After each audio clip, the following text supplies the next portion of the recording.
quando o comercial ele quer vender, mas ele fica, puto da vida porque o financeiro ele não aprovou o crédito do cliente. Ou numa nova entrada, ou numa... o cliente estava comprando 100 mil e ele pôs um pedido de 150 que ele precisa aumentar o crédito. Como é que o vendedor pode lidar com essa ânsia de esganar o cara do financeiro? Bom, eu acho que é uma coisa bem legal, assim, a partir do momento que você trouxe antes, né, 2 casos bem interessantes, né, o momento que a relação, ela não tá tão legal, mas ela tá operacional, e existe um momento que a relação já tá totalmente desgastada, né, Certo. Não sento do lado do cara no almoço, vou desviar, não quero mais, né. Então, o que a gente tem que olhar muito? Quando a gente não tá com uma relação, quando a gente não tem ego no meio do caminho, né? Se a gente tiver problema de ego, se a gente tiver problema de falta de alinhamento com os objetivos da empresa, o papo é outro, a gente tem que trabalhar isso antes. Mas a partir do momento que ambas as áreas elas estão olhando pro resultado da empresa, está todo mundo trabalhando com o mesmo foco, a gente tem que entender que essa pessoa, ela fez essa análise e essa análise ela tem um motivo, tem um propósito, mitigar o risco. Se porventura eu posso colaborar nessa análise, enriquecendo essa análise para que ela seja mais efetiva, perfeito. O papel do comercial é trabalhar junto com o financeiro nessa análise. Caso que a Tá citou, de realmente a pessoa vir ali e trazer mais argumentos, trazer mais fatos, né, que possam trabalhar nessa aprovação. Mas quando essa aprovação não acontece, e isso no futuro evita uma inadimplência, a gente está trabalhando de uma maneira positiva para a empresa. O que acontece com a inadimplência de uma empresa? Ela acaba virando custo de produto. Ela tem que ir para algum lugar. Se esse dinheiro ficou faltando na minha organização, a hora que eu for compor a nova tabela de preço, e aí como vendedor eu tenho certeza que às vezes vem tabelas de preços novas assim e o pessoal dá um pulo, né? Fala, meu Deus, por que subiu tanto, né? Às vezes a gente tem tendo que compensar uma inadimplência que aconteceu. Então, a gente tem que trabalhar muito para o nosso financeiro ser assertivo. Né? Se ele bloqueou de forma assertiva, cara, tá todo mundo trabalhando para o mesmo negócio e pode ter certeza que ele tá evitando que no futuro seja mais difícil de eu vender, né? Porque vai ser mais difícil de eu vender. Muitas vezes, os problemas, mas a prova só para mim é essa, a prova isso ali, o que acontece? As empresas elas vão entendendo que alguns problemas aconteceram e às vezes elas até vão se tornando mais burocráticas. Né? A gente vai pagando com a burocracia que vai sendo criada em cima de situações que aconteceram e precisam ser evitadas. Então tá cada vez mais difícil eu vender, tá cada vez mais difícil eu aprovar crédito.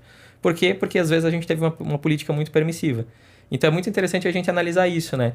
O que esse negar esse crédito vai me trazer de benefício no futuro como vendedor dessa organização, né? Então a gente tem que talvez ressignificar isso, né? Talvez eu não esteja fechando uma venda agora, né? Mas eu estou fazendo com que outras no futuro eu consiga fechar e eu seja eficiente em relação a isso. Obviamente que sempre que as duas áreas estiverem olhando com um interesse exclusivo no sucesso da empresa, né? A partir do momento que o cara está me negando, sem um propósito, sem uma justificativa, sem um embasamento claro, né? Aí talvez a gente está perdendo venda, né? E a gente não pode esquecer que por ele ser analítico, por ele ser mais racional, ele tem que ter uma tese. Eu estou negando por causa de X, Y, Z. Exatamente. Ele não pode falar assim, neguei, né? Não vou aumentar, não vou liberar o crédito.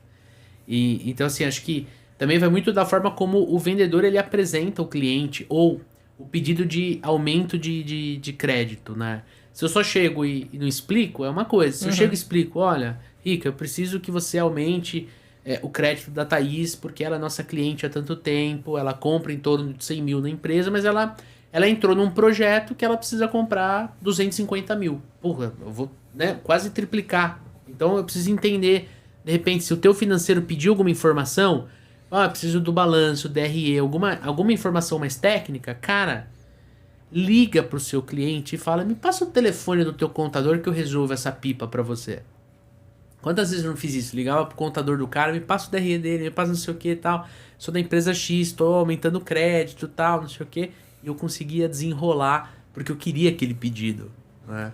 E para ilustrar bem, gente, o papel do vendedor é entender, né, se tem ou não tem que subir o crédito do cliente. Nessa primeira empresa que eu trabalhei, que foi uma empresa que eu aprendi muito, né, eu tava com 6 meses de casa mais ou menos, e eu vendia naquela época umas caixas de cabo de rede, é um cabo azulzinho, tem vermelho também, que é o cabo que você liga no computador para dar internet, né? estamos gravando com vídeo, então Dara, tô aqui, ó, fazendo aspas aqui. Eu trabalhava... E essas caixas, elas vinham nos pallets com 36 caixas, né? Eu tava no começo da carreira, quando eu tirava um pedido de 10 caixas de cabo, eu comemorava, porque não era normal, né? Aí, certa vez, liga alguém de São Paulo, né? Naquela época eu trabalhava em Bauru, que é no interior de São Paulo, o cara, queria fazer uma cotação, eu, pois não, tal, não sei o quê, quanto é que tá o cabo? E esse cabo que eu vendia era um cabo tabelado. Então, o distribuidor de São Paulo, o distribuidor de Campinas, de São José dos Campos, todo mundo vendia pelo mesmo preço. Falei assim, olha, o preço tá tanto. O cara falou, que bom, é o preço que eu compro, né? E aí eu falei assim, quantas caixas você quer? 6 meses de venda, gente. Ele falou assim, cara, quantas você tem no estoque? Aí eu falei assim, deixa eu consultar. Eu consultei e falei assim, eu tenho 3 pallets, né? Gente, né? Me ajuda na matemática aí. 36, 72, 104, é isso? Né? 3 pallets de... Vou confiar que é 104. Sim, confia. Aí, quando ele falou, eu falei, mais 100 caixas de cabo. Eu falei, meu Deus do céu, né? Aí, montei a cotação e tal, mandei pra ele e tal. E aí veio o pedido por e-mail. Já comecei a comemorar, fiquei mó feliz. Gente, eu vendia 10 caixas, do nada 104, né? Falei, meu Deus do céu e tal, não sei o que. Beleza. Aí, me manda a ficha cadastral. Ele mandou a ficha cadastral, eu levei pro financeiro. Naquela época era uma empresa pequena, o próprio diretor fazia o financeiro, né? Aí ele chegou e tal, falou assim, olha, eu acho que tem alguma coisa de errado. Falei, por quê? Ele falou assim, eu não tô tão confiante nesse cliente, tá? Então eu tô pedindo pro meu sócio que fica em São Paulo, ele vai pedir para um dos caras que faz entrega, dar um pulo nessa empresa aí para ver qual é que é. Eu fiquei chateado, mas eu fiquei preocupado, chateado. Mas... Quando ele voltou, ele falou assim, cara, é golpe. Aí eu fiquei puto. Eu falei, como assim golpe? Não, o cliente é bom, não sei o que. Eu falei, não, é golpe, cara. Esse cliente, ele fica na boca de uma comunidade e tudo mais, é uma portinha pequenininha, não tem nem como o cara descarregar. Mais de 100 caixas de cabo. 100 caixas de cabo ocupa essa sala que a gente tá aqui, né? E eu fiquei extremamente frustrado, porque era um pedido gigante, mas depois eu entendi, né? Agora com a experiência que eu tenho, eu falei, cara, ainda bem, porque isso podia machucar bastante a empresa naquela época e tudo mais. Era um volume financeiro e um cabo que tem muito... A margem é muito pequena. Então, o comercial, né? Quando ele fica bravo, que é o nosso tópico com o financeiro, por o financeiro não ter liberado, ele tem que entender que tem certas proteções que a gente precisa. Porque tem muito golpista na praça, cara. Quem aqui nunca viu... Quem aqui nunca sofreu a tentativa de golpe no WhatsApp?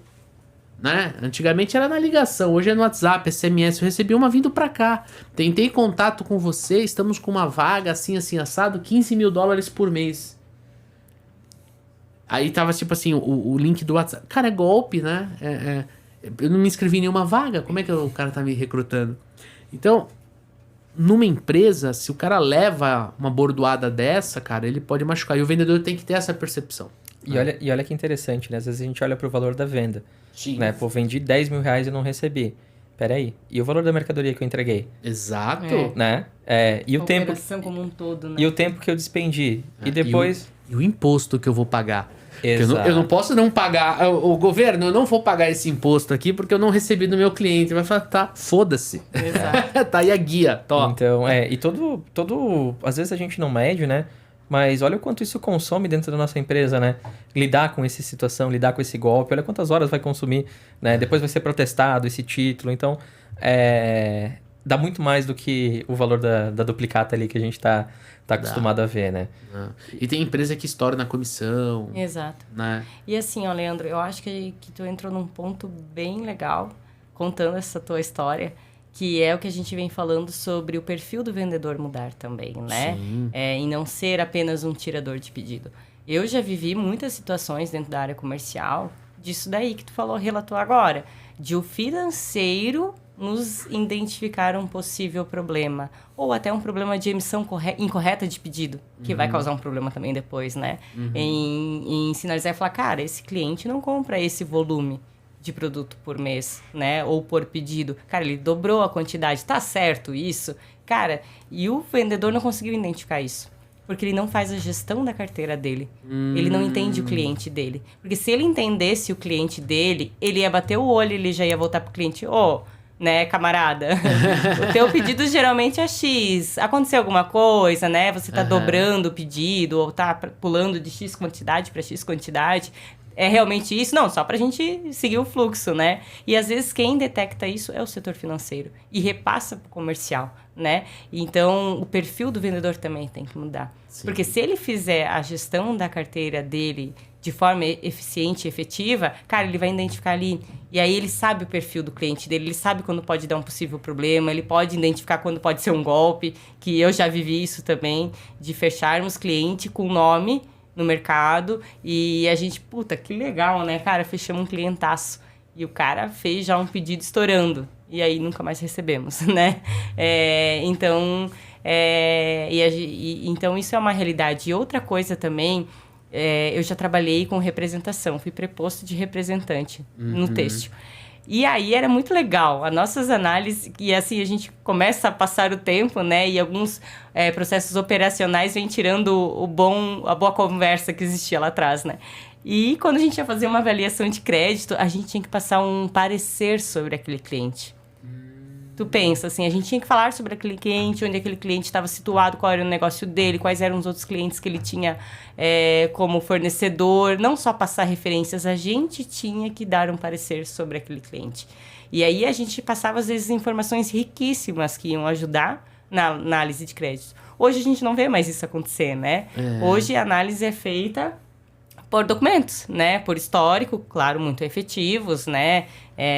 Histórico de pagamento, histórico do cliente, né? Análise de crédito. Cara, mas ainda o comercial parou de passar o parecer dele, né? Ajudar o financeiro, que é o que a gente falou agora. Quando o comercial tá alinhado, muitas vezes a gente tem sucesso nisso, né? Sim.